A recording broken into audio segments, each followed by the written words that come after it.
I was the first Utahn to ever do that, and I want to kind of break the tradition, and I want to tell you a story about the least significant thing I did in the White House.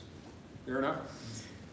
I was sitting in my office one day, and I got a call from Barbara Bush's chief of staff, and she was all worked up about something.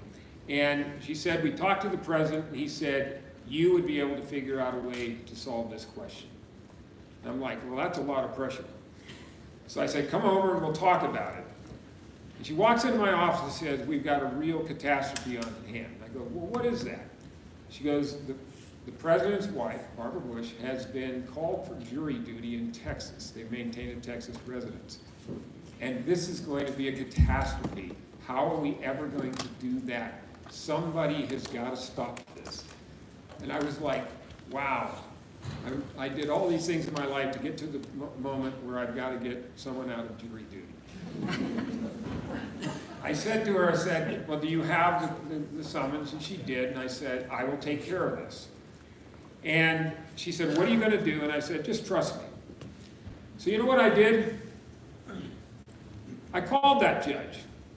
And most people would call him up and say, you can't do this. I called him up and I said, did you know you subpoenaed the president's wife for jury duty in your court? He goes, yeah, I know that. And I go, you know that's going to cause a lot of commotion with the press and everybody who's going to descend on your little courtroom. He goes, yeah, I know that. And I go, so you don't think she should be out of jury duty? He goes, oh, no, I think everybody should. And I go, well, I do too. And I go, but let me ask you a question. If I had Barbara Bush send you a handwritten letter that said basically the following, it's the greatest honor of my life to be called to jury duty in your courtroom, Judge blank, and I look forward to this and I can't wait to come down. If you were to receive that letter, what would you do? What did he say? He said, if I got that letter, I would immediately dismiss her from jury duty. That's someone on a little matter who knows how to get things done.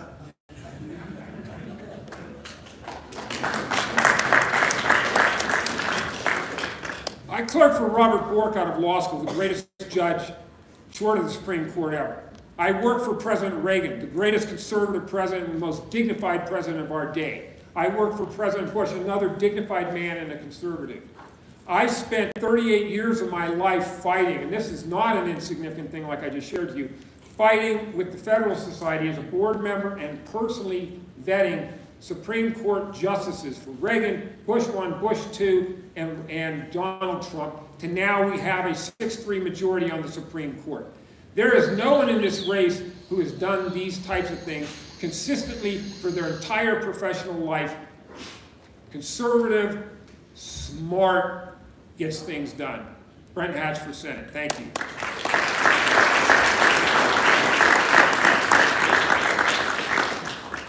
Carolyn Phippen.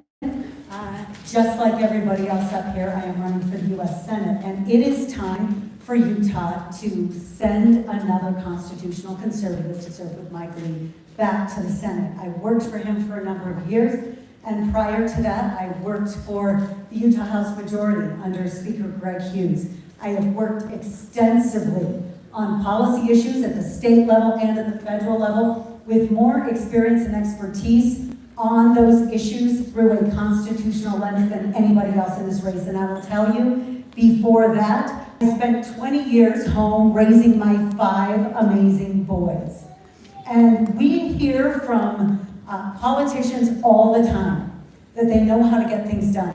Let me tell you, we have a $34.5 trillion debt because politicians know how to get things done.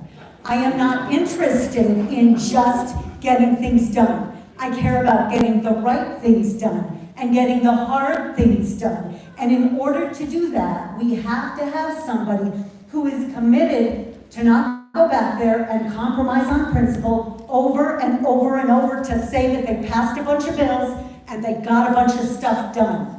We need people who will fight the difficult fights, who recognize the time that we are in and the difficulty that the coming years will bring for every one of us, whether we choose to actually address these issues or not. The only question that we have as a country is whether we will make those decisions now or whether we will be forced to make these decisions later. I much prefer to put aside all of the silly fluff and all of the compromise on principle that our politicians have spent at least the past 40 years doing, which, by the way, has worked out really well for them and hasn't worked out so well for the American people. And I think it's time, thank you. I think it's time that we elect somebody who is committed to go back there and do the work of the American people. Because guess what? My children, and I'm hoping someday to have grandchildren. I do send threatening texts to my children about this. But my children and my grandchildren and your grandchildren deserve something far better than what we are leaving for them right now. And by the way that we restore this nation is strong families, strong homes, and a faith and belief in God who has given us everything that we have. And until we say it, acknowledge it clearly, publicly, and privately, we will not restore what our founders gave us. Thank you.